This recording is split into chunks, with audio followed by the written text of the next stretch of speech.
What's up, everyone? My name is Oscar. The light's on. My name is Oscar, and this is my first video for my YouTube channel. So I was trying to figure out what kind of video I wanted to start off with, but I don't like the idea of just like sitting and just looking at a camera, because it feels like I could be doing literally anything else. I guess a quick intro is like I like anime, see the shirt. I like decentralization, which I'll talk about at length in this channel. And I like virtual reality, see anime shirt again, see anime keychain. I don't know if it shows up on the camera. Maybe it does. Probably doesn't. It has a sort of online keychain. But yeah, but I live today, July 7/11. Oh my god, dude, they have free Slurpees today. Oh my god. On Free Slurpee Day, 2023, I currently live in America. I live around Washington, D.C., in the suburbs of Virginia. Just chilling with my parents. Good stuff. So the reason why that's important is because when you live in America, you're not allowed to use your feet to go anywhere. You are chained to the fact that you must have a card to go anywhere. And if you use anything that's public transport, you have to wait a bajillion hours or pay like a lot of money just to ride the metro. But I hate driving. It gives me a lot of anxiety driving alone. I usually, if I have to go somewhere to meet someone and there's someone on the way there, like I go out of my way to pick them up, even if they're kind of like almost equidistant to going to the place. Just because we don't spend that much time with each other because of the fact that we're all separated by cars and very far away. But I found a new idea. It's actually going to circle back to the actual thing I want to talk about for this video. But since I have a lot of downtime just like being in the car, I used to listen to podcasts, but they kind of wear on you, listening to music, but music gets tiring. I think talking just like puts my thoughts in an array. I can kind of like lay them out, kind of figure out what exactly it is like I want to speak about. And the other reason I want to do it, just get used to like being on camera, be used to explaining ideas.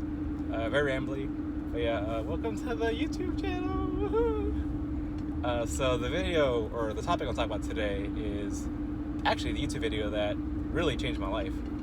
So, and the spoilers, so everyone who, I put it in the title of the video, but I'm going to say it again. This is going to be about investing, and this is going to be about blockchain. And think about it together, it's going to be about investing in blockchain. If you don't like either of those things, just cut the video, bro. Like, that's a wrap. There's nothing here for you, essentially. But once we get to those parts, we'll sit through the journey together, and I'll explain to you why they changed my life. So, let's go back to more or less the beginning of my life.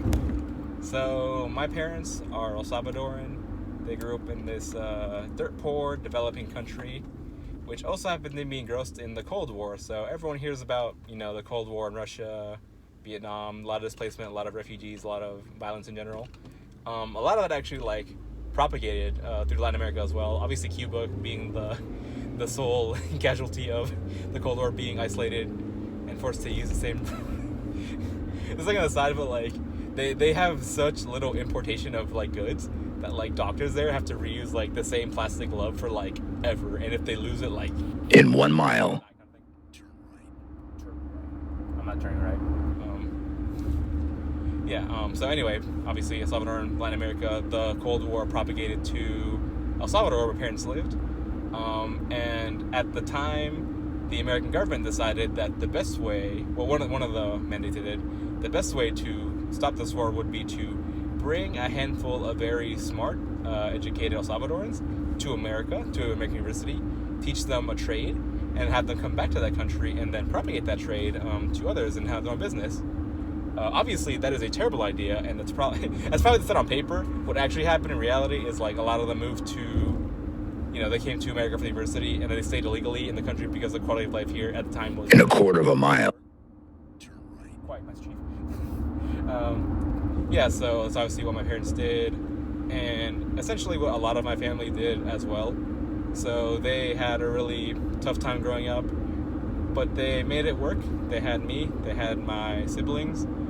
They gave up a lot to make sure that turn right. Because we were like the in 0.1 mile. Turn left. Bro, shut up. I'm gonna turn this off. Hold on, give me a second. I think he's done talking now. Okay. It was funny at first, and now it's just distracting. So they understood the value of education. They put you, like, at the time, head and shoulders above, like, other El Salvadorans. So they really pressed for me and my siblings to become, you know, I wouldn't say top of our class. I wouldn't say, like, you know, super strict education, like, life thing. They just pushed us to, like, do the best we could, supported us every way they could, sacrificed a lot to make sure that happened, to the point where my dad actually had a stroke and almost died. And it's kind of funny, not the part that he almost died, but I was, like, 13 at the time. And, like, because I watched so much TV, I thought being in the hospital was, like a fun thing. Be like, oh, he's a little sick right now, but he'll get better kind of thing. Like, thinking about that time kind of makes me a little bit uneasy because things could have gotten a lot worse. He could have, you know, passed away. And then I would have been left to be essentially, like, the bread maker for the family at, like, age 13. So things would have been... My life would have taken a very drastic turn if things had not panned out well. But they did. And my dad's still with me today. Both my parents are, so that's awesome. Yeah, so they gave up a lot, and I did everything that I thought I was supposed to do. You know, go to school, get good grades, go to a nice college, get a nice job at the end of that. How I got the job is kind of funny, but that's a different story entirely. But yeah, so we go through the whole route. Now we're here at age 22 for OSCO and get my first big boy corporate job.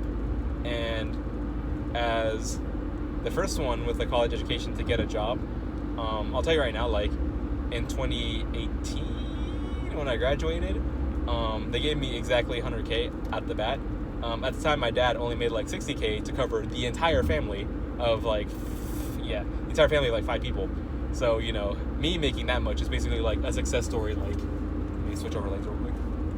A success story, like, insane. And I thought that'd make me happy. It felt like I got to the finish line, right? Like, I have a job. This is the end of my struggle. Like, everything should be going all right. And little did I know that this is actually you going on the railroads for, like, school from the day you were going to kindergarten to the end of college is like you're on, like, the free trial of life. Then you're at real life, and then no one tells you how to do anything, and, like, it was just miserable. Like, my first job, I worked at a big tech corporation, and they put me on this team that was supposed to have a bunch of mature engineers, but all the mature engineers kept quitting because the job was, quite frankly, so shit. I found this out all after the fact, by the way, and that was my first job, so I just thought this was normal, by the way. So every day in this job, we had this really important process that was, like, worth millions of dollars that would run all these calculations, to basically figure out which customers they want to, like, reach out to for, like, offers. It's weird. Anyway, so, like, that process was overtly complicated, prone to failure, really hard to manage. The only guy that knew how to code on the project was one dude, and this guy was, like, a contractor. That doesn't matter, but I was just saying, like, we have to literally hire someone from somewhere. We didn't have enough in-house talent to figure out how to code in this thing. Like, that's how bad it was. And basically every day for the first 2.5 years of me working was me. Oh, by the way, that's only half the shitty part. So half the shitty part, I'm at a job where I'm not learning anything. I didn't apply anything I learned from college. I was stuck doing production support for an app that has no translatable skills because everything was very, like, to the app. Like, that's it. Checking the time right now. Yeah, and the team was so bad, like, we kept switching managers, like, almost every, like, 6 months. So, like, in the 2.5 years I was there, I had, like 5 managers. Like, that's obscene. Like, that's, like, literally. So the job was very stressful. Like, that was the first time I heard about this thing. They don't tell you this in college. There's this mystical thing called on call. So every 2 weeks, or depending on your schedule, but let's just say, like, every 2 weeks, someone basically gets the axe and basically gets called in the middle of the night to wake up to fix whatever broken process is happening. And by fix, I mean, like, rerun it as many times as possible until it executes. And then you go back to sleep. But then you have to go back to work and the next day. And your manager expects you to be there because you have a daily meeting, because that's how they round you up. That's how they get you to be like, you know, oh, hey, you're doing good, or hey, you're doing bad, blah, blah, blah, blah. And, like, yeah, so that part was miserable. And the part that basically compounded on making it just, like, the worst time of my entire life was the fact that I purposely chose to drive to work every day. So driving to work took around 90 minutes each way in just this full-on traffic. I lived not too far from my workplace, but because of the traffic, it just, like, doubled the time. So it's like 3 hours of my life just gone every day. every weekday. And the reason why this is so dumb, like, so when I was in college, I was very complacent about, like, not getting loans. Like, my college is weird enough because, as you see, the skin color, I am of dark descent. I was, like, Hispanic, so they gave me, basically, they paid for half my tuition at my university, and the other half had to come out of my pocket through loans. And I was like, oh, well, I want to get my big boy job, I'll just pay them off. So, like, not a big deal, it's just, like, part of being an adult. Like, stupid. So I took the L. I wasted 3 hours every day. So let's say like 5, 10, 15, 20, like 20 days of working.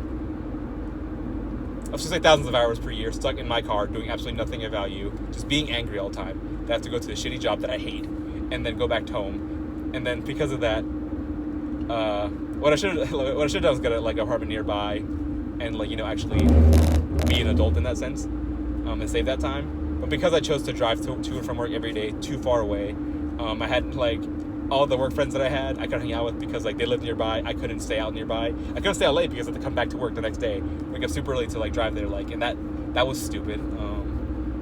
And the funny part is, like, if someone's like, if you could go back in time and do something different, what would you do? Like, the first part of me would say, be like, I would live close to work to make sure, like, this wouldn't happen. The second thing would be, like, I'd go back even farther than that and make sure, like I said, I'm brown. So right now we're like a rare species in like educated spectrum.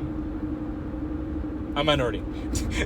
So there's like a lot of loans, scholarships you can get just for being Hispanic, and it's just like money on the table, right? But because I was complacent, I didn't know, I didn't care. It was dumb. The third thing is, and this is probably the most important thing, I would probably realize that this job was ass. I was getting nowhere. I was miserable. Like, I'd literally drive home, go to bed. I would go straight to bed. I was just so tired and exhausted. Like, sometimes I'd cry myself to sleep. Sometimes I just wouldn't sleep at all. And then, like, every day it's awful. So, yeah. The real thing I would do if I go back in time would probably just be to leave the job. I was so scared. The only expense that I had, because I was living at home, that I had to worry about was paying the loans, which had like a super low interest rate. So, like, that was almost like a non-factor. And apparently, like, if you didn't have a job at the time you're paying off loans, like, you could pause it. Like, there's a lot of programs to help you out, basically. Like, I had a reasonable fear about something that wasn't really tenable, and yeah, it just wasn't worth it, kind of thing. But then we go over to the future. 2.5 years later, got all my loans. Very cool. Now what? So the thing that everyone is supposed to do if you're still following the railroad, so you go through college, you go to a corporate job, you pay your outstanding debts, and then you take on a new outstanding debt called a house. So this shtick used to work back in the day, back in the glorious 20th century, before the year 2000. But that kind of shtick doesn't work anymore. So, like, for context now, I don't know how far in the future this will be seen. So, like, let's say it would take me like a year to save like 20,000, like, casually without like breaking a sweat, and that would get me like a new car, like a lower end new car. If I save 20,000 in a year, In 1 mile. if I save 20,000 in a year, I don't think I could even get the down payment for like a house, and that's like the next big thing you're supposed to buy, kind of thing. Because I live by DC, so all the houses are like super hyperinflated, and quite frankly, like I had a gut feeling I didn't want to be a homeowner for a lot of reasons. And throughout the last couple of years, I actually had a chance to live in different places. So I've lived with roommates like in college. That was actually a lot of fun. I actually realized, like I said earlier, I get anxiety being alone. So like having someone there, even if you don't talk to them all the time, just having someone like in the area, like, puts me at ease. So that's nice. I lived in an apartment for a little while. That kind of sucked. First off, because the landlords were like scam artists. Like when me and my then roommates moved out of the apartment, they like hounded us for like the deposit after we've already paid for it, and they're like, oh well, there's rings of the cabinet that you put on the floor. We have to pay extra to clean that up and like fix it for the next like customer. I was like, stupid. So I lived in an apartment. I didn't like it that much because we were like equidistant away from both elevators. I went to the parking garage, and that was like maybe like a 5-minute walk. you have to wait like 1 or 2 minutes for the elevator to show up, then ride it for like 30 seconds, then walk for like 5-10 minutes to go to your parking spot. And usually you always park super far away because everyone's already at the apartment before you are. So that sucked. Didn't like that a lot. I thought I'd like a house. I actually rented a house with one of my friends for a year, and that was like a ton of fun, except for the owning the home part. So like we In 0.1 mile. we had this big ass house, and the plan was we were gonna make this like gamer, I guess like a gamer house, gamer YouTube influencer house. That never panned out because COVID happened. So like obviously no one wants to hang out with you anymore. But we had this big space. It took a lot of time to clean it, time that I would rather spend doing literally anything else. And also maintaining the outside was like a big like waste of time in my opinion. So don't want to have a house. I think if I ever had Turn right. own property that I'd live in, I'd probably set up something like a condo or a townhouse. But that's the conversation for a different day because right now I'm renting, and this leads into like the last thing. So, you know, after paying my loans, I didn't really know what to save up for. I didn't want to buy a house at the time because I just felt like I just got a burden on my shoulders. I want another burden of having this giant loan that was going to hang over me for like probably 40 years if I continued at the rate that I was working at a job that I hate. And I just felt like so lost.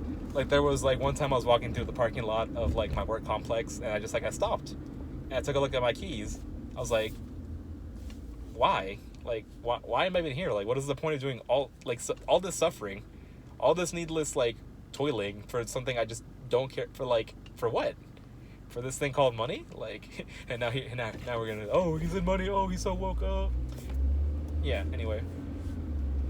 The only path that I felt like could maybe put me somewhere better was maybe retiring early, but I didn't really have that sentiment. I just knew I just needed to make more money, more than I was doing. But because I've been, railroaded into following directions my whole life, like entrepreneurship was not even like top of mind. Like it was not even my vocabulary at the time.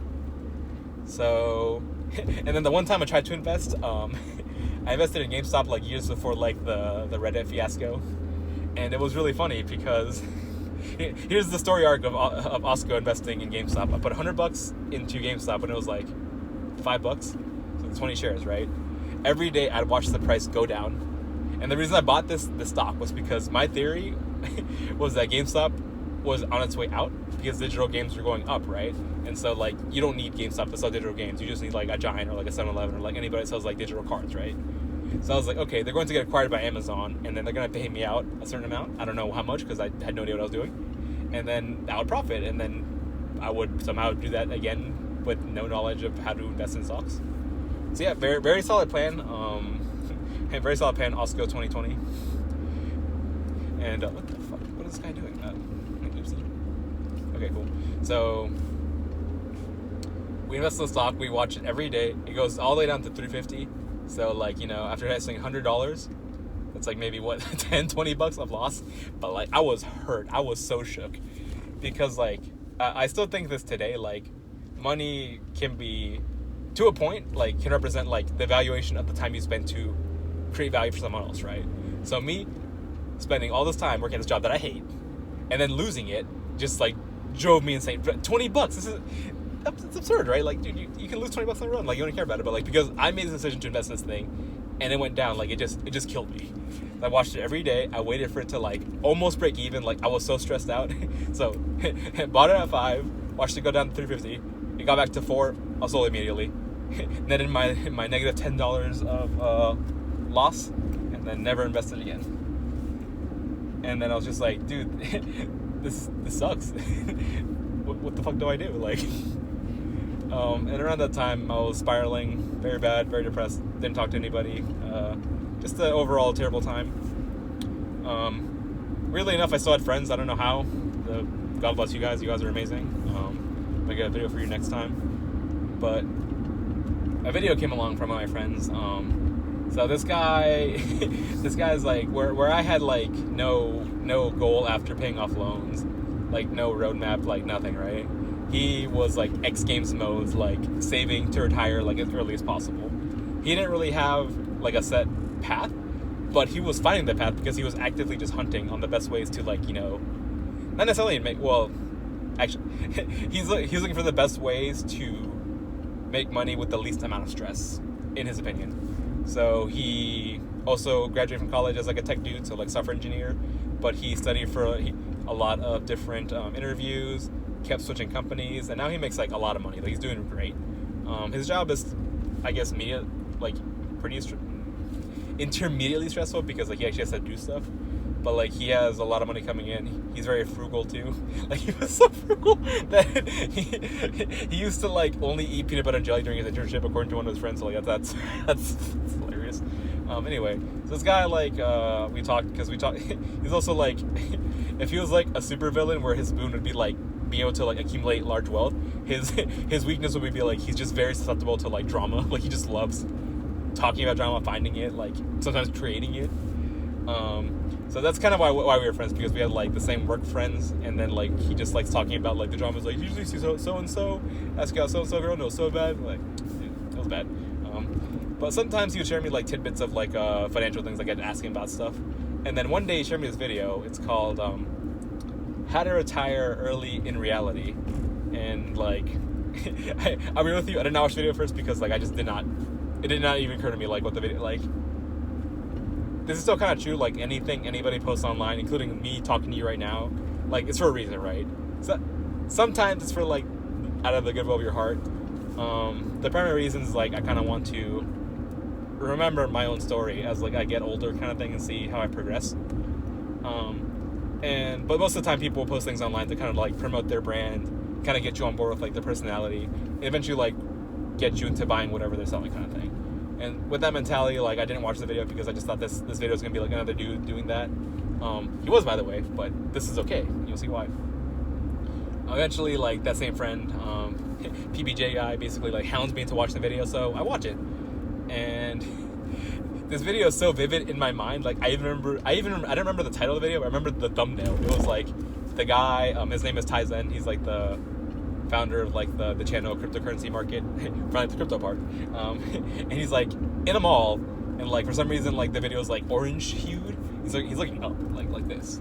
I don't know why. I guess like he has a greater vision of something beyond him, and like that's why he's looking up. Anyway, I'll link the video's description below. But the way the video pans out or starts is like he starts recording the video. There's this unapologetically British man on recording the video. Basically, like they're talking about buying like a house in the area, like in Vietnam at the time. And he talked to the guy, and then he like when he's talking to him, like Tizen is like 45-ish, probably maybe 50 in the video. And then the guy's like, oh, he's like, I'm looking for a house. He's like, what? He's like, oh, because I'm retired. He's like, wait, what? You're retired? But you're not like 60 or 70, you know? That's like the retirement age we've been told to adhere to, right? And then he's like, the British guy asks, how did you retire early? And then Tizen stops everything he's doing. And then like,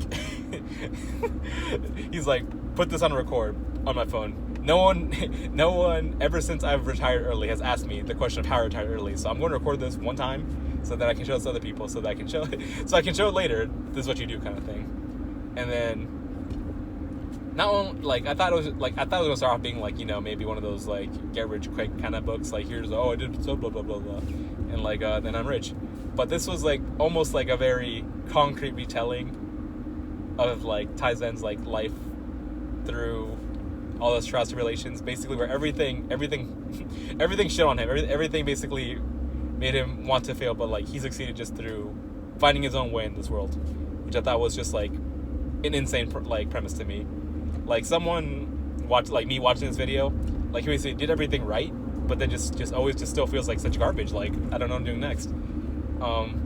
This gave me like the intuition, like maybe this is something I can do, maybe it's something I can change. And I encourage you to watch the video. In 1 mile. Surprisingly not as polarizing as some of the other stuff that he's posted like throughout the channel's history. But the biggest thing that I got from that is just like, to find your own path in life, you need to be able to like unshackle the burden of like not worrying about like where tomorrow's paycheck is going to come in, where tomorrow's rent money is going to come in. And to do that, there's two different ways. I'm like, in a quarter of a mile.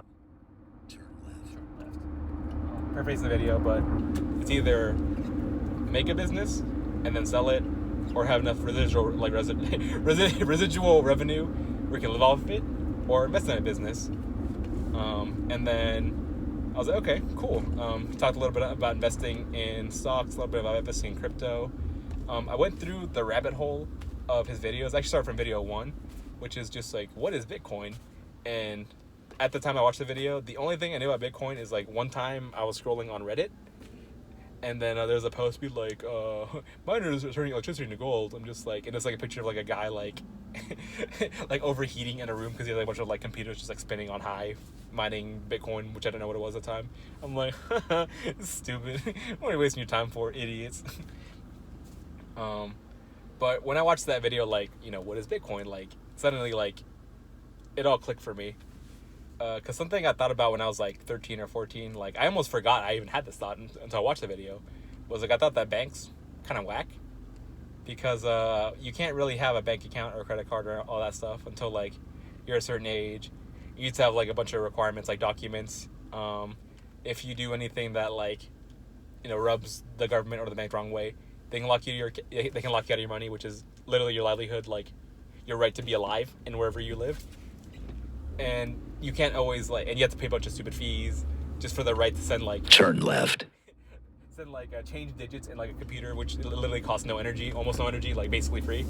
Like it just felt like, you know, circling back to, you know, I'm sad because like I felt like I wasn't, like money was not the answer for whatever I was doing at the time, like working a crappy job, earning money was not what I wanted to do. And I also didn't want to be in a system where just like it basically just like you are constrained again to spend money in certain ways, earn in certain ways, and like it just felt dumb. The high level synopsis, so like this is the year 2023, you probably have your own perception of what Bitcoin is. Like, please suspend your belief for just 1 minute. Let me explain like why I think it's cool at the time. So Bitcoin's cool because like you don't need permission to send money. If you have it, In 1 mile. the fees are low. Oh, at the time, almost free. Like that's crazy. Yeah, and no one can stop you from sending it. Anybody can join, anybody can do whatever they want as long as you're a part of the network. And I was like, dude, that's insane. And this is like double prevalent for me because I said earlier I'm El Salvadoran, so like a very typical thing that Latin American like families do when some people come over to America is they send money over back to their home country, but there's always like through these exuberant ass fees, like to send like $200 you have to pay like $10-20. And just for reference, like today, like I went to El Salvador like not even like 2 weeks ago. $5 is like the day, like minimum wage there, right? That will literally get you to be alive in that country. To take away $20 of someone's livelihood for your service is like, I almost feel like that's criminal, right? In a quarter of a mile. And they used to do that for, this is like almost a crazy throwback, like when we used to, in the age of like dial-up and all the other crazy stuff, like you used to have to go to the grocery store, the Latin grocery store by the way, and pay for these like pay per minute cards to dial a number for the right just to call your family like in that like that country. It's like crazy. And today you have WhatsApp and that shit's free. Like, so just like WhatsApp revolutionized like talking to people for free, I think that something like Turn left. can be the key to kind of like letting everyone have access to money and basically charting their own path to like creating their own stability, their own payment for whatever they want to do. That's kind of a weird thought. And I'll talk about it later, but I think Bitcoin could be improved, quite honestly. I'm actually like a Monero fanboy. I think it's like Bitcoin perfected for 2 technical reasons, but the primary one I'll say is like it actually like works as intended. Another video. But anyway, so I go through the cryptocurrency market ties in rabbit hole. I started watching a lot of videos, and like I really liked the advice that he was giving, because it felt like a lot of stuff that makes sense, that's very obvious, but you have to kind of like be very aware of just how like life works, and then it starts to click kind of thing.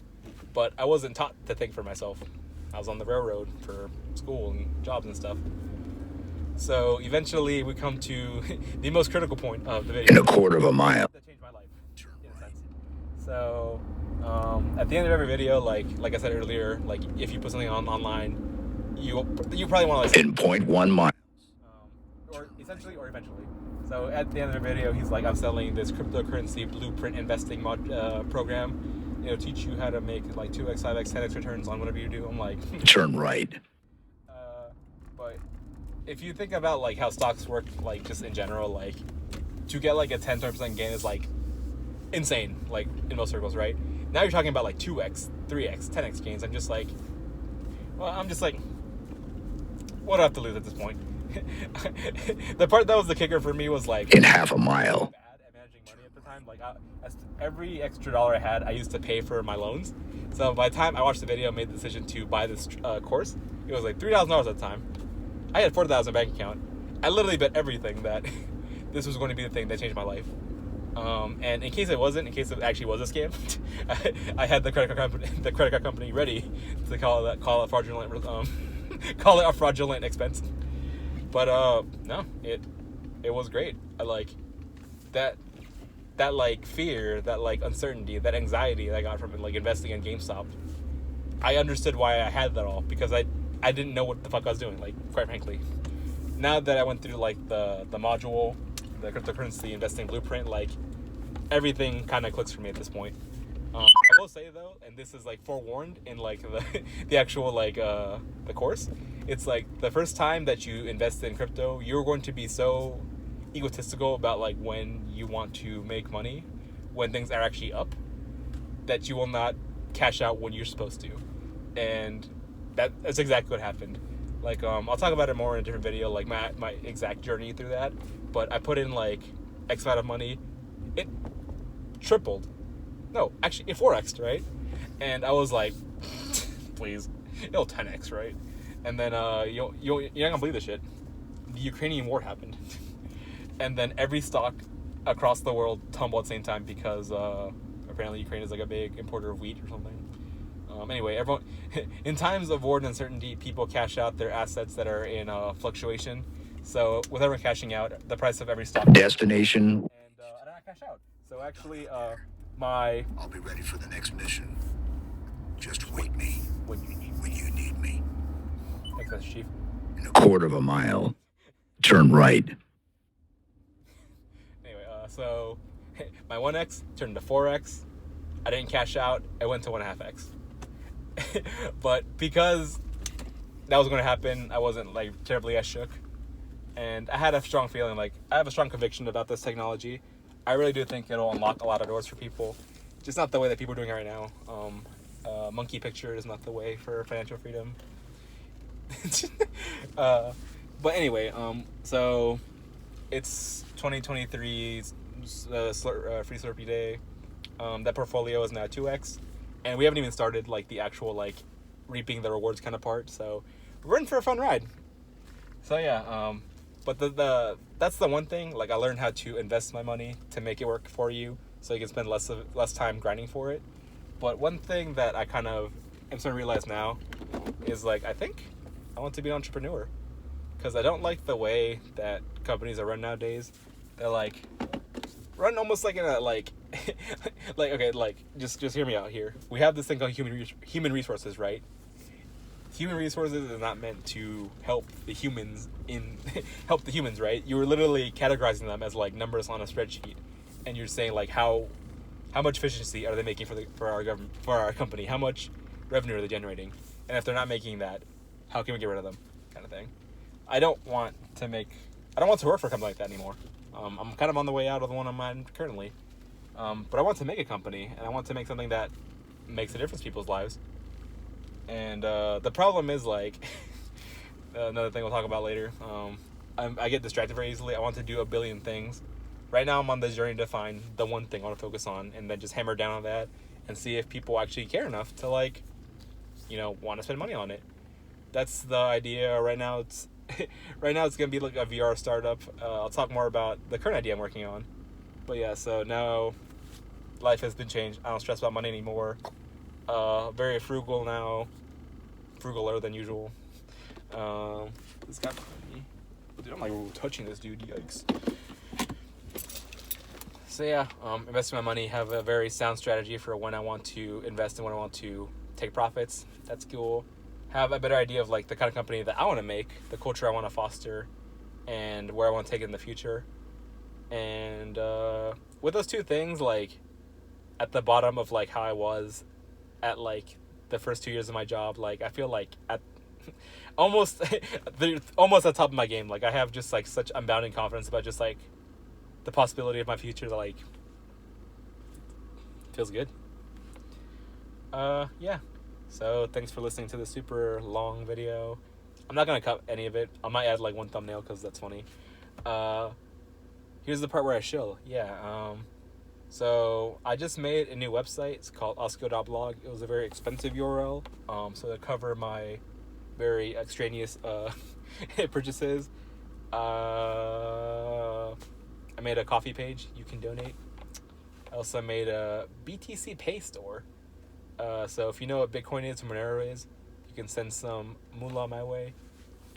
If you want, if you don't, it's all cool.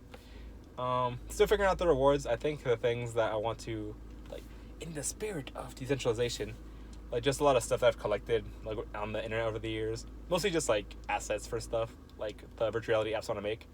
Like I'll share those. I'll share music I've collected. Like we're just gonna share stuff and we're just gonna hang out. So yeah, that's my shill. Check out my blog. Thanks for watching. How do I end this on a funny note? There is no funny note. Good night.